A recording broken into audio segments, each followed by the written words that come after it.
नमस्कार मित्रांनो, नवीन व्हिडिओमध्ये तुमचं पुन्हा एकदा स्वागत आहे. आपला इलेक्ट्रोस्टॅटिक हा लेसन आपण चालू केलेला होता. त्याच्या बऱ्याचशा व्हिडिओ आपण कव्हर केला होता आणि आज आपण शिकणार आहोत कॅपॅसिटर. कॅपॅसिटर बघितलं असेल तुम्ही, फॅन मध्ये असतो ना कॅपॅसिटर, हा बघा असा चुन्याच्या डब्बीसारखा कॅपॅसिटर असतो. कॅपॅसिटर या टाईपचा कॅपॅसिटर तुम्ही बघितला असेल. तर प्रश्न असा पडतो, या कॅपॅसिटरचं काम काय? तर कॅपॅसिटरचं सिंपल काम आहे टू स्टोर इलेक्ट्रिकल एनर्जी. एवढंच कॅपॅसिटरचं काम काय? तर हा इलेक्ट्रिकल एनर्जी स्टोअर करतो. आता याची गरज का भासली, हा मुळात प्रश्न पडला पाहिजे तुम्हाला, आम्हाला सगळ्यांना, की या फॅनला, जे फॅन असतो आपला फॅन, त्या फॅन मध्ये कॅपॅसिटर लावलेला असतो आणि त्या कॅपॅसिटरची गरज पडलीच का? तर या प्रश्नाचं उत्तर आहे, आपल्या घरात जी इलेक्ट्रिसिटी येते, घरामध्ये एंटर करते, ती 2 एम्पियर टू 4 एम्पियर एवढी घरात इलेक्ट्रिसिटी आपल्या येते. ओके, आपल्या घरामध्ये 2 एम्पियर टू 4 एम्पियरच्या दरम्यान थोडे मागे पुढे असेल, पण एवढी इलेक्ट्रिसिटी येते. आणि जर तुम्हाला फॅन स्टार्ट करायचा असेल, फॅनची मोटार जर स्टार्ट करायची असेल, तर आपल्याला करंट लागतो 20 एम्पियर पेक्षा जास्त. घरात करंट येतं 2 एम्पियर 4 एम्पियर, फॅनला पाहिजे 20 एम्पियर. एवढा करंट आणायचा कुठून? काय घरात काय इलेक्ट्रिसिटी जनरेट करणार, की घरात काय धरण बांधून इलेक्ट्रिसिटी तयार करणार? मग करायचं काय? मग सायंटिस्टने शोध लावला या कॅपॅसिटरचा. तर हा कॅपॅसिटर काय करतो, बटन ऑन केलं की फ्रॅक्शन ऑफ सेकंडसाठी चार्जेस स्टोअर करतो. एवढे चार्जेस स्टोअर करतो आणि एकदाच झटका देतो. आणि जो हा पहिला झटका असतो, जो चार्जेस साठवल्यानंतरचा, त्या झटक्याने हा फॅन गरागरा फिरायला लागतो. आता बघूया प्रिन्सिपल ऑफ कॅपॅसिटर. कॅपॅसिटर म्हणजे काय, कॅपॅसिटन्स म्हणजे काय, आणि ते काम कसं करतं ते बघूया आपण. कॅपॅसिटरची कॅपॅसिटी आपण कधी वाढवू शकतो? जर चार्जेस आपल्याला वाढवता आले तर. कॅपॅसिटरची capacity we can increase if we can add more and more charges on that substance. समजा याच्यावरती चार्जेस आहेत, क्यू अमाऊंट ऑफ चार्जेस आहेत, बरोबर. आता प्रॉब्लेम काय होतो बघा, जेवढे चार्जेस असणार तेवढी कॅपॅसिटी वाढणार. Therefore capacitance of capacitor is directly proportional to amount of charges. जेवढे चार्जेस याच्यामध्ये असणार तेवढी कॅपॅसिटी वाढणार. Therefore it is directly proportional.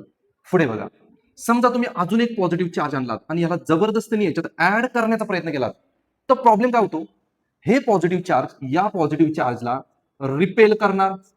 Repel करणार म्हटल्यावर जसं जसं तुम्ही चार्जेस ऍड करणार, तसं तसं इलेक्ट्रिक पोटेन्शियल सुद्धा वाढत जाणार. इलेक्ट्रिक पोटेन्शियल हे वाढत जाणार. जसे चार्जेस वाढवणार तसे इलेक्ट्रिक पोटेन्शियल वाढत जाणार. आणि इलेक्ट्रिक पोटेन्शियलमुळे या चार्जेसला हा चार्जेस ऍक्सेप्ट करायला तयार होत नाही, कारण दोघं रिपेल करणार. तुम्हाला ताकदीने अजून एक चार्जेस ऍड करायला लागणार.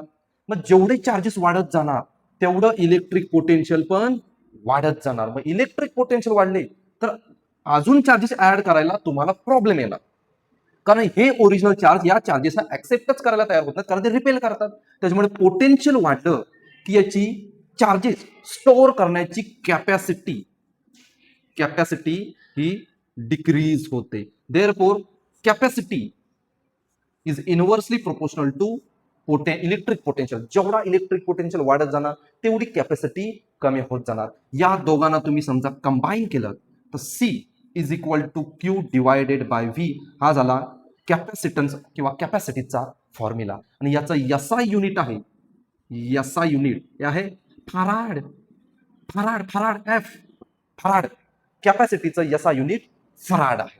ओके, तर आता आपण शिकूया की हे पोटेन्शियल कमी कसं करायचं आणि कॅपॅसिटी वाढवायची कशी.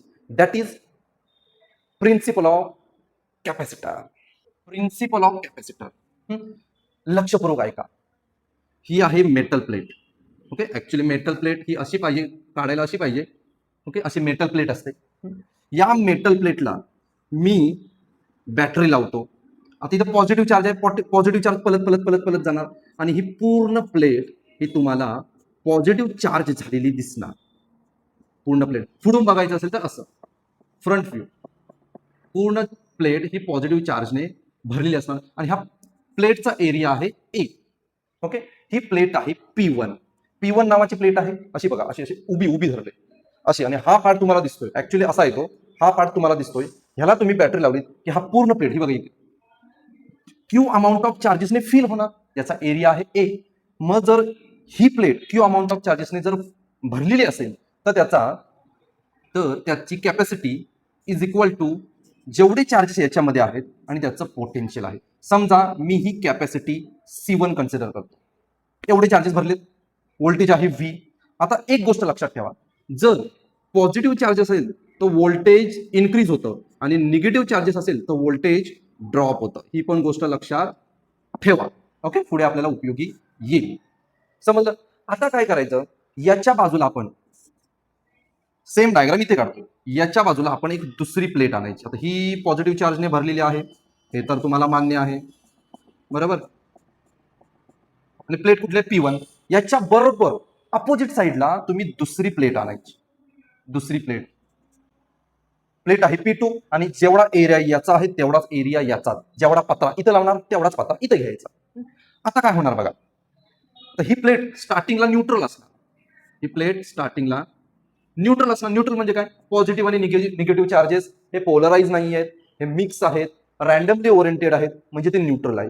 इकडे पॉझिटिव्ह आला याचा अर्थ या प्लेट मधले निगेटिव्ह चार्ज इकडे यायला सुरुवात करणार, प्लेटच्या या फेसला, बरोबर. कारण पॉझिटिव्ह चार्ज या प्लेटमधले निगेटिव्ह चार्ज या साईडला आणण्याचा प्रयत्न करणार, बरोबर. आता निगेटिव्ह चार्ज आले, इकडे कुठला पॉझिटिव्ह चार्ज आहे, निगेटिव्ह चार्ज या प्लेटची इलेक्ट्रिक पोटेन्शियल कमी करणार. Negative charge on plate P2 decreases potential of plate P1. Negative चार्जमुळे याचं पोटेन्शियल कमी होणार. अरे फायदाच फायदा, याचं पोटेन्शियल कमी झालं, अजून चार्जेस ऍड करू शकतो. टक टक टक टक टक टक टक टक टक अजून चार्जेस ऍड करता येतात, कारण याने याचं पोटेन्शियल कमी केलं. आणि फॉर्म्युला काय, डिनॉमिनेटरला पोटेन्शियल कमी असेल तर कॅपॅसिटी वाढवता येईल, इनव्हर्सली प्रोपोर्शनल आहे ना ते. ओके, निगेटिव्ह चार्ज आले, पोटेन्शियल याचं कमी केलं, पोटेन्शियल कमी केलं, चार्जेस ऍड करता येतील. पण अजून एक प्रॉब्लेम होतो, इकडे पॉझिटिव्ह आले की प्लेटच्या दुसऱ्या साईडला ऑटोमॅटिक तुम्हाला पॉझिटिव्ह चार्ज भेटणार. आता हे इंड्यूस चार्जेस आहेत. आता इथे जर पॉझिटिव्ह चार्ज आला, positive charges on another phase again increases potential of plate P1. या पॉझिटिव्ह चार्जेसमुळे याचं पोटेन्शियल परत वाढलं. आता काय करायचं, हा बिचारा कमी करतोय, पण इकडे पॉझिटिव्ह चार्ज ऑटोमॅटिक तयार झालेत. कारण पॉझिटिव्ह चार्ज इकडे लांब पडणार ना, हे पॉझिटिव्ह चार्ज याच्यापासून लांब पडणार, दुसऱ्या साईडला जाणार. आता करायचं काय, ह्याच्यामुळे पोटेन्शियल वाढलं, अजून चार्जेस मला ऍडच करता येत नाहीये. आयडिया, या प्लेटला बाहेरून मी ग्राउंडेड एक वायर अटॅच करतो. या प्लेटला बाहेरून एक वायर अटॅच करतो आणि जमिनीत घुसवतो.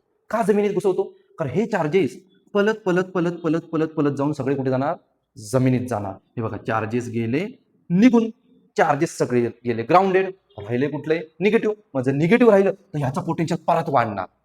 वाढवले का पोटेन्शियल, निगेटिव्ह चार्जेस गेले, सॉरी पॉझिटिव्ह चार्जेस गेले, प्लेट झाली पूर्णपणे निगेटिव्ह.